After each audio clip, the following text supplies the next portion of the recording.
Welcome into DC On Screen.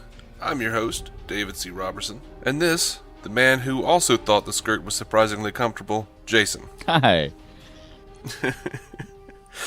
And in case you guys haven't figured it out by the title and the reference just now, we are going to get super spoilery on Supergirl 1x12 Bizarro.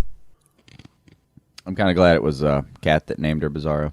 I was worried it was just going to end up being some flippant kind of Supergirl just waving her hand going, I don't know, it's Bizarro or whatever. Apparently it's Kat making headlines. Yeah, I kind of figured that's where they would go with it, though I'm a little disappointed.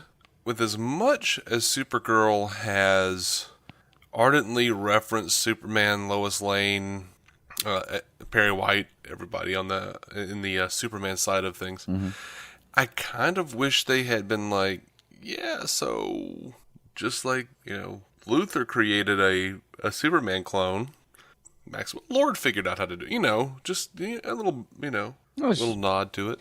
Well, there's no... Luthor's the one I haven't heard anything from out of the show. Right, and that's odd to me.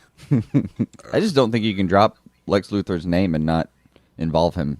And if you can with Superman, you can with Luthor. I feel like we understand more with Superman. We know he's not going to be here because then it would be like the Super Cousins show. But with Luthor, if you drop that, I kind of expect to see him. And Maxwell Lord is Lex Luthor light. Like. He's just he reminds me of him, but that's about it. Mm-hmm. See, that could have been great. That could have been a great, Oh well, I heard there were rumblings that LexCorp was working on something like this, or that Luthor worked on something like this, and he may have been responsible for Bizarro, which was great because then someone could have made the joke, like, oh yeah, you are really derivative of Lex, aren't you? No, better yet, just have Maxwell Lord privately say it, like when he's doing one of his little spiffy monologues and his rooms that have changed the world and all that. He had a lot of those weird, self-aggrandizing monologues. At one of those moments, just have him kind of say really more to himself than the rest of the room. Luthor couldn't do it. Kind of spiteful and just as arrogant. Yeah. Let's see you do that, Lex. Hold on. Ooh, sorry. Nicely done. So, real quick before we get further into the episode, I did mean to mention really big news coming up. Looks like March is going to get even bigger. Yeah. As everyone knows, March 25th, Batman v Superman: Dawn of Justice. Now, March 28th, it has been officially confirmed, World's Finest. That's awesome. Supergirl and The Flash. And by the way, it's World's Finest, as in worlds plural, apparently. Please, did they put did they put the apostrophe after the S? Because that's perfect. I don't know. All right, I don't remember. When they title it, we're gonna hope, or when I see the title, finally, I'm gonna hope. Right. I do love that they did the reference to World's Finest, though. Oh yeah, that's glorious. And I keep hearing everywhere that it's gonna be it's gonna be a plural World's Finest, but awesome. Importantly for DC On Screen listeners, March 31st then is going to be the cutoff date for our art promo that we're running. What that is if you go and you leave us a review on iTunes or Stitcher and give us, either say Dave or Jason, and the character you want drawn and an address, and we'll send it to you. And that's we've already been doing it, guys. It's already happening. So I'm looking at one of my drawings right now. So if you guys would like some artwork, that's going to happen, and the cutoff is March 31st. So big month for DC in March, and we're just kind of throwing our thing in there. It takes a minute. It does. I've got a mostly finished Hawkman just staring at me, judging me. Well, as he would, though. Yeah. That means I did it right. That means you did it right. Yeah.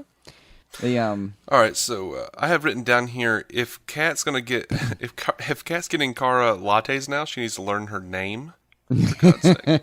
I think that would have probably meant more than the latte. Just call her Kara one time. Watch her melt. You learned my name. How happy were you to see Winn back, though, man?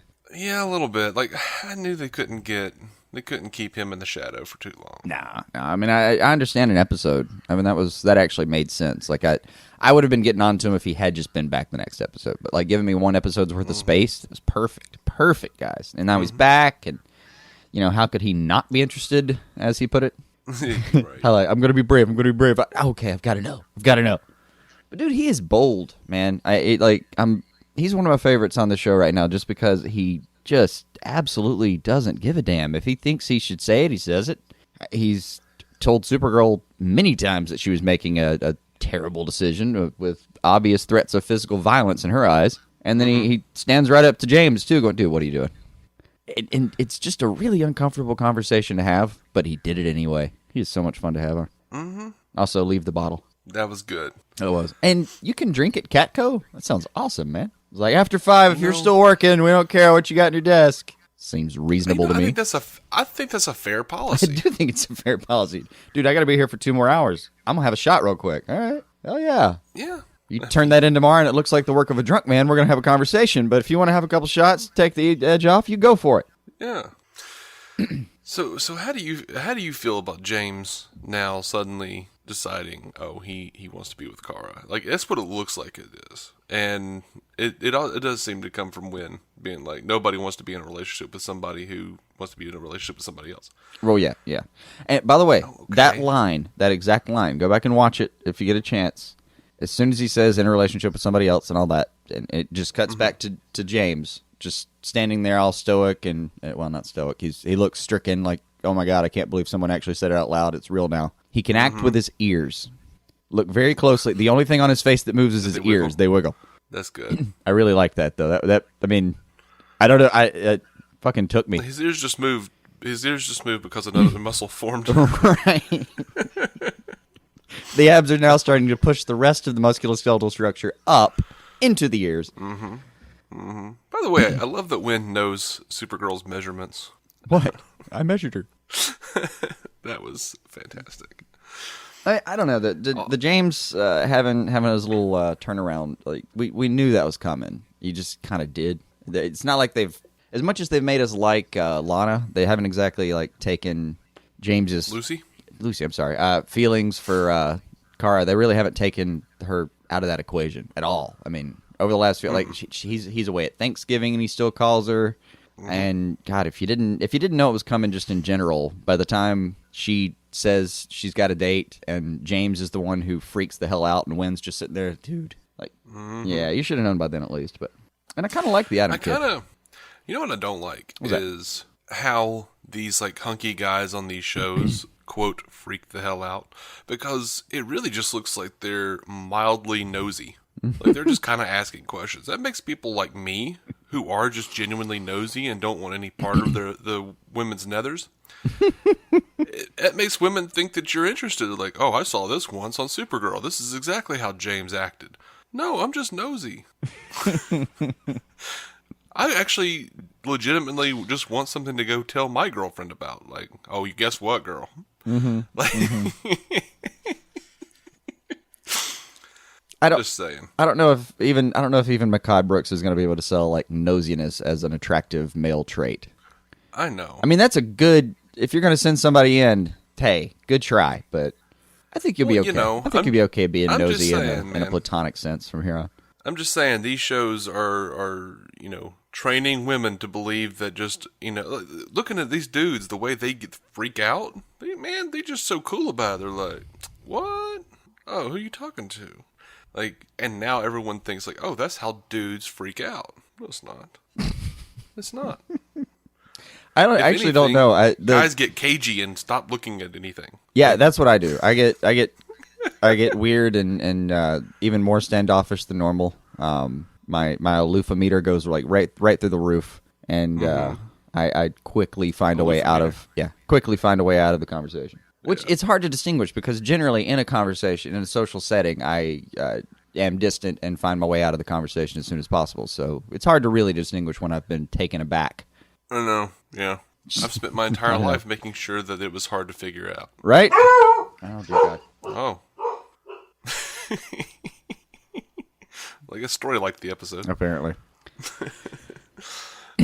By the way, speaking of not trying to hide what you're doing, Lord's just coming right out with it, isn't he? Yeah.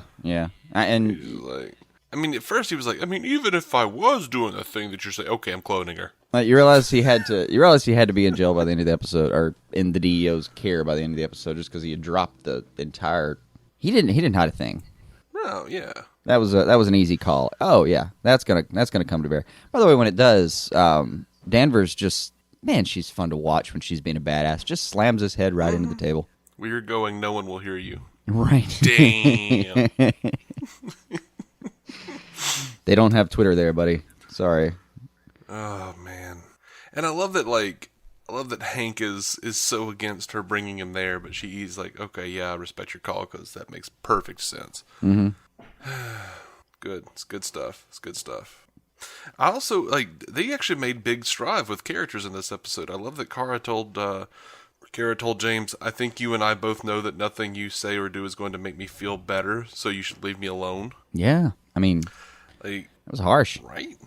That was real hard. You see the look on James' face there, and I don't blame him. No, no. I mean, that said, she's a whiner, and she's not even trying to break before she breaks up with Adam. She's just like, I can't do it. It's hard being a superhero. Oh, something she does way before that. She's trying to lie to when she gets the text and Winn and James are there. Like Winn tells her, like, oh no, I can tell you're lying. There's something to do with your nose. Come on, dude, nose. There's something she does with her entire freaking body when she's lying. She's the worst liar in the history of cinema. Mm-hmm. It's painful to watch. It really is. Yeah, it is. It is. But you know what I was really happy with though? What's that? Bizarro kind of made more sense than I thought she might, and the coma victim angle makes the way Bizarro normally speaks kind of work for me. That was cool. I could deal with that.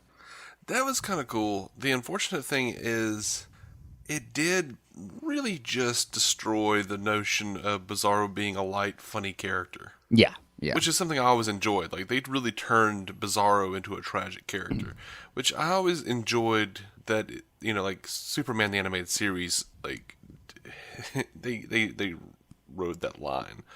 Yeah, I mean here is just really tragic. I think he was no less tragic. He was just he was funny too. Yeah. Here there was nothing. I mean, nothing salvageable about it as far as there's no way to be optimistic about her future. I mean, at least everyone she's there with cares. Tragic. That's about it. Well, yeah, but in this case, it also is tragic because before she was that, she was an actual person. Yeah. So, and that there were several it's just it's weird and rough. Yeah. What do you think of James? Sure, under duress or whatever, but admitting that to Bizarro that he loves Kara. Just had to happen. I mean, as soon as he got taken off the roof, we knew he was going to go all damsel in distress on that. Mm-hmm. But I hated that he reached for the watch for a second there. I'm watching his speech, going, dude, you're doing a great job. Keep it going. Oh, don't reach for the watch. You could have done this one yourself, but you were doing well, man. Come on. Yeah. Didn't have to call in any capes on this one. Thought you could have talked her off that, but okay. Yeah, I was a little surprised that he went that far, especially since it was broken and 4 feet away. Right. But whatever. Right. And apparently it records a tiny bit of audio when he pushes the button. Mm-hmm. I thought it just went at 20,000. No, 20,000 wouldn't be high enough. 40,000 hertz, but apparently not. I thought it just played a Hotline Bling. Right. Really, really high. So, they've done this again this episode. They did it last episode. I'm really enjoying it. Hopefully, I think that's probably a Kreisberg. Mm-hmm. But they have started ending the episode with a cliffhanger. Yeah. Really enjoying that. Yeah, I am. I think it's a really solid call. And I mean, on this one, it was a great cliffhanger. I don't know how the hell a Black Mercy gets into her civilian apartment, but yes. Well, Maxwell Lord seemed to know an awful lot about it. He did. What the hell is he doing with the Black Mercy? That's some interstellar shit. It might not be him. He might be talking about something else. Maybe. Our buddy Scott Madison says, how and why does Bizarro's S-shield flip backwards on her outfit? Same for the color shift in her outfit. I like that they stick to the visual style of the original concept, but give us some explanation. I didn't notice it doing that. I actually didn't. That may be on me. I just didn't notice it. But there's something. Denver says something that always bothers me. She says it's a mirror image. It is not, sir. It's an inverse image. Right. That's how that works. bothered me too. But it's okay, because later in the episode, she has that little speech about if it's between my family and the DEO, like, guess which one I care about more? I'm like, oh, yeah. Drop another mic there, Alex. Go ahead. Yep. You got to admit, like, Hank's just, I would do that too. Damn it. All right, here's a cell. Scott also says, my superhero life is hard. I can't keep a stable romantic relationship. I tried for a whole day and a half. Yeah, that part bothered me. Guess I might as well give up while I cry and sniffle like a wee baby girl. And I probably shattered Scott's Toyman Jr. theory. Yeah. Well, I mean, Scott, that's, you can't blame him for that. That's good. That's good, man. They're getting past our preconceived notions and predictions. That's a good thing. Yeah. He also says, Winn gives Jimmy romantic advice to be with Kara, and the actor pulls it off brilliantly. Across the world, viewers' hearts grew 3 sizes that day. Yeah, that one got an out loud from me. Good job, man. Yeah, I laughed at that one, man. That's a good job. He says, Blue Kryptonite, good on you, showrunners. Agreed. Yep. Aerial fight scenes, screw you, FX choreographer staff. 100% agree. I have Final like scene. 5 different notes that are all different phrases, different versions of, Jesus, the flying still looks bad. It does. You know what's crazy is, like, I don't think it looks any worse when they do, like, the laser stare down battles. I kind of like those. Like, Yeah. at least those, I don't know, it doesn't feel like it should look interesting because it's just 2 people staring at each other. I mean, it's literally the worst thing I could describe as being, visually appealing, but somehow it's more fun. And kind of, like, that's what they should call the staring game or whatever from now on, like laser eyes. Laser eyes? Yeah. You want to play a game of laser eyes? We'll get on Skype and see what happens.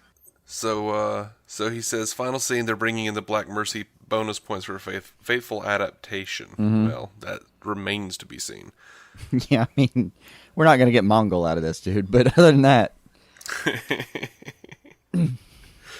Although, if we do. Oh, man. Hell yeah. We'll get Mongol there, and, like, the person who has to help him out is, like, the Master Jailer, and that's how we'll introduce him, and then we'll get back to the actual Krypton storyline again, which is apparently one of those, like, accessories you can just pick up and put down as you so choose.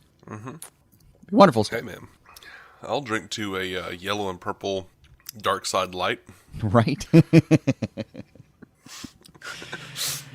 Yeah. By the way, am I just imagining this, or is Mongol kind of a racist stereotype? I don't remember him well enough.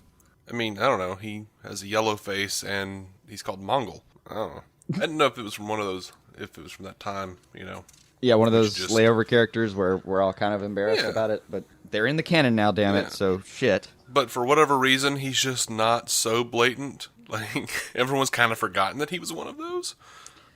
Yeah, I had to look at a picture to be sure, because I wanted to see if there was something I'm missing. I don't think so. I think he's just a giant man. Plus, it's GUL instead of GOL, so I think they were. I think they're okay here. Okay. I think. Well, that and his first appearance, and I'm looking all this up now. First appearance, Adventures of Superman 454, April 1980. So safely past the era where someone would make an egregious mistake of that level. Right. Thank Jesus. Right. Yeah, that makes me feel better about the character. You can. It has in recent years, just kind of every once in a while popped up and went, should you look into that? And I thought, maybe. And then I always forget. Well, that's like comics have that unfortunate history to them, where every now and then you do have to kind of take another look at a character and go, wait a second, that was incredibly out of taste. They've just been around so long, and times have changed. There's kind of there's that golden age period where it's really weird sometimes. Anyway, I mean, I hate to be a SJW or something, but social justice warrior. I'm not just sitting around going, what can I be mad about today? Right. Well, actually, I am, but it's just yeah. not But about you don't social normally things. focus on that. Yeah. It's more, more or less about the people who walk, out of entrances at Walmart and walk into exits. They bother me. They bother me. What, I walk right that's into what them. Hurts. I walk straight down the middle of that door every time. And there are giant signs that say enter and exit. You can't figure out which one is which. it's on the door. It's just on the door. eye level. This is why our society is failing. I will give him this, though. Generally, Walmart has the entrance on the left rather than the right, which is unnatural. If they switch them, I think we're all happier. I don't think anyone notices except for us. We've actually had engaged conversations about this exact problem, though. Mm-hmm. 'Cause, yeah. Oh, well. So, yeah, I mean, that's all I've got on this episode, but oh my gosh, dude, they're bringing in the Flash. Yeah. Yeah, that's huge. That's huge. That's huge. And what are your bets? My bet, personally, is that Barry is running.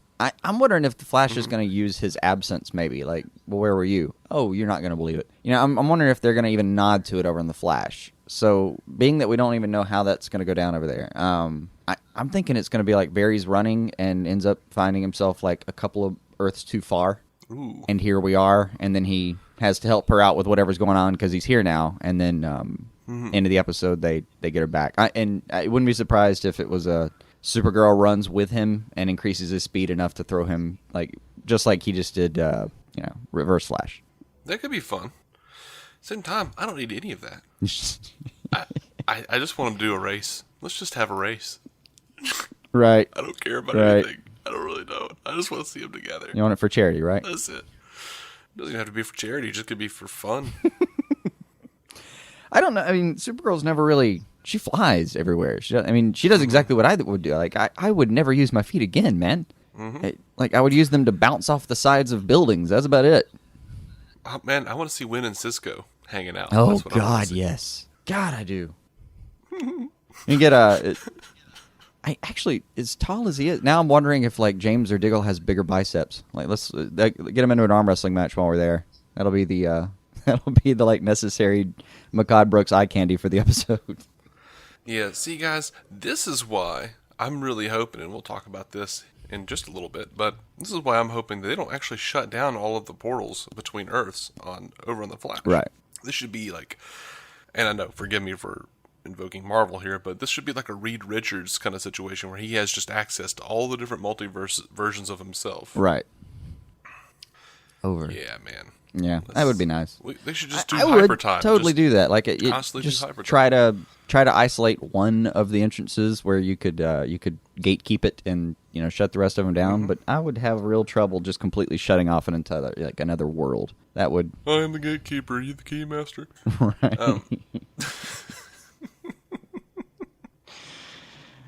What do you say if someone asks you if you're a god? You say yes, Ray. Mm-hmm.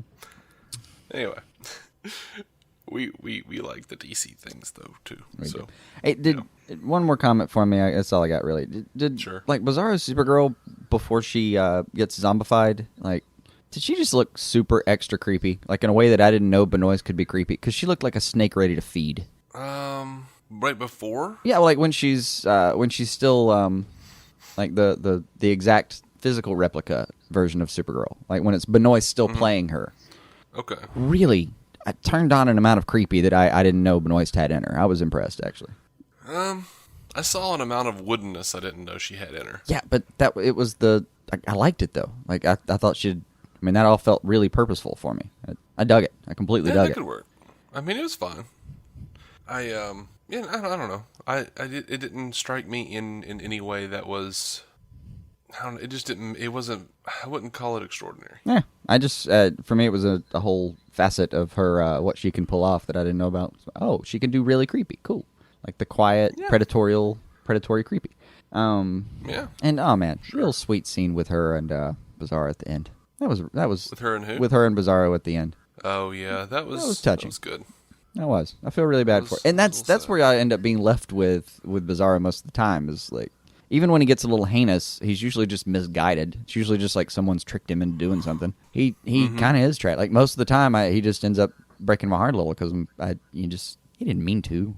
He want to be bad. Yeah, I want so much for this show. I don't even know anymore.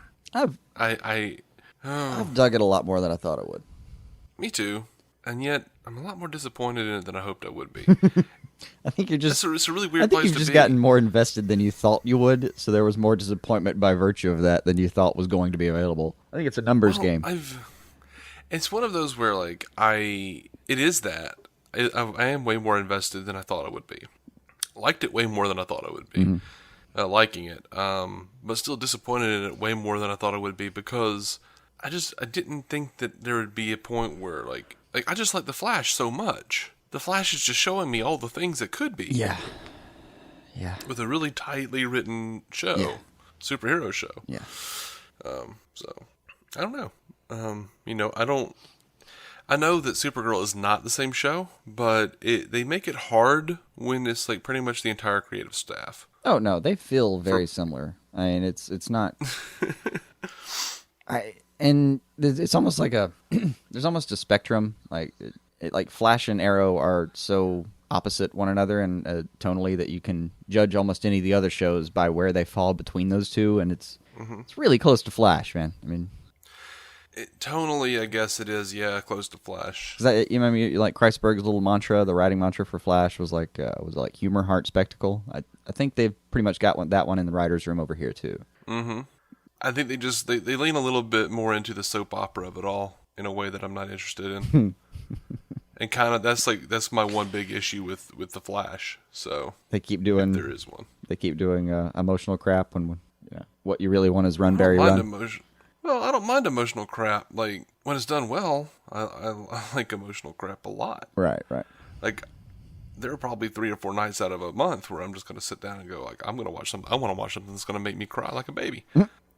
Now, unless there's a season finale or mid-season finale of The Flash going on, I'm probably going to go over to Netflix and watch Dear Zachary.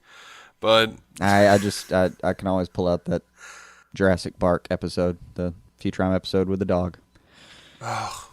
You'll know what I'm talking about if you've seen it. Anyway. We will speak of that no more. That's going to do it for our review of Supergirl 112 Bizarro. With a side of Flash. With a side of Flash. Well, hey, man, they've crossed over now. It's okay now. Hey, we were allowed to talk about the Flash on this one. It's fine. Meandering was okay. Yeah. We'll be up with reviews for all of the episodes that came up last week, including Lucifer and The Flash and Arrow and Legends of Tomorrow. If you would be interested in a similar podcast for the Marvel Cinematic Universe, go check out our friends Matt Carroll and Jeff Randall at mcucast.com, the Marvel Cinematic Universe podcast. We are proud members, along with the MCUcast, of the Giant Size Team Up Network, so go check that out at giantsizesteamup.com. Until next episode, guys, keep some DC on your screen.